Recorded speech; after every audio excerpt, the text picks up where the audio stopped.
যে 4 প্রকার প্রাণীকে হত্যা করা ইসলামে কঠোরভাবে নিষেধ করা হয়েছে, আর এদের ক্ষতি করলে মানুষের জীবনে নেমে আসতে পারে বড় বিপদ। চলুন জেনে নেই সেই প্রাণীগুলো সম্পর্কে। নাম্বার 1, ব্যাঙ। ব্যাঙ হত্যার ব্যাপারে ইসলামে স্পষ্ট নিষেধাজ্ঞা রয়েছে। আধুনিক বিজ্ঞান যত উন্নত হচ্ছে, ব্যাঙের উপকারিতা ততই প্রকাশ পাচ্ছে। তারা প্রাকৃতিক ভারসাম্য রক্ষা করে, জমির উর্বরতা বাড়ায় এবং ফসলের জন্য ক্ষতিকারক পোকামাকড় খেয়ে ফসলকে সুরক্ষা দেয়। ব্যাঙের কারণে ফসলি জমিতে অতিরিক্ত কীটনাশক ব্যবহার করতে হয় না। ব্যাঙ নানা আকৃতির প্রকৃতির হয়ে থাকে, এমনকি ভূমিকম্পের পূর্বাভাসও ব্যাঙ আগে থেকে দিতে পারে। যেখানে আধুনিক যন্ত্র অনেক সময় ব্যর্থ হয়, সেখানে কোলা ব্যাঙ তা সঠিকভাবে টের পায়। আমরা রাতের বেলা পথে ব্যাঙ দেখলে প্রায় লাথি মারি, যা করা একদমই উচিত নয়, কারণ ব্যাঙ ঠিক সেই সব স্থানে অবস্থান করে যেখান দিয়ে সাপ চলাচল করে এবং মানুষের নিরাপত্তার জন্য নিজের জীবন ঝুঁকিতে ফেলে। ইতিহাসেও ব্যাঙের একটি উল্লেখযোগ্য ঘটনা রয়েছে। যখন নমরুদ হযরত ইব্রাহিম আলাইহিসসালামকে অগ্নিকুণ্ডে নিক্ষেপ করেন, তখন আগুন নিভাতে ব্যাঙ আগুনের উপর প্রস্রাব করে।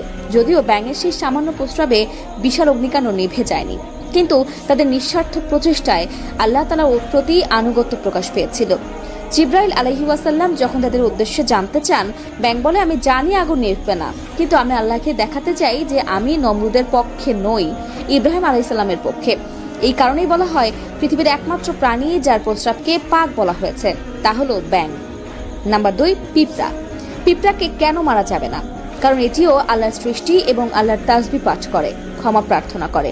রাসূলুল্লাহ সাল্লাল্লাহু আলাইহি ওয়াসাল্লাম বলেছেন, আল্লাহ তার ফেরেশতারা আসমান জমিনের সব অধিবাসী, এমনকি গর্তের পিঁপড়াও ও পানির মাছ পর্যন্ত সেই ব্যক্তির জন্য দোয়া করে যে মানুষকে হেদায়েতময় জ্ঞান শিক্ষা দেয়। তাই পিঁপড়াকে অন্যায়ভাবে হত্যা করা উচিত নয়, তবে যদি তারা ক্ষতি করে তাহলে তাদের তাড়ানোর ব্যবস্থা করা যেতে পারে, কিন্তু হত্যা নয়। নাম্বার 3, মৌমাছি। মৌমাছি আল্লাহ তাআলার এক চমৎকার সৃষ্টি, আরবিতে যাকে বলা হয় নাহল। পবিত্র কোরআনে এমনকি নাহল নামে একটি পূর্ণ সূরাও রয়েছে। মৌমাছি আমাদের জন্য উৎকৃষ্ট মধু উৎপাদন করে, যা স্বাস্থ্যের জন্য অত্যন্ত উপকারী। প্রিয় নবী মুহাম্মদ সাল্লাল্লাহু আলাইহি ওয়াসাল্লাম মধু খুব ভালোবাসতেন, তাই এই উপকারী প্রাণীকে বিনা কারণে কষ্ট দেওয়া বা হত্যা করা নিষিদ্ধ।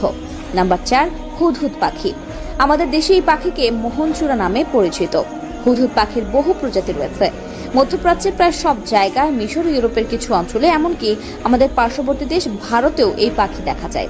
হুদহুদ পাখির শরীরে বাদামি, সাদা ও কালো দাগ থাকে এবং মাথায় থাকে রাজমুকুটের মতো সুন্দর ঝুঁটি।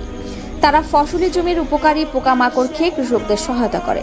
বাংলাদেশেরও কয়েকটি প্রজাতি রয়েছে যাদের রং ও আকৃতি ভিন্ন হলেও সৌন্দর্য অপরূপ।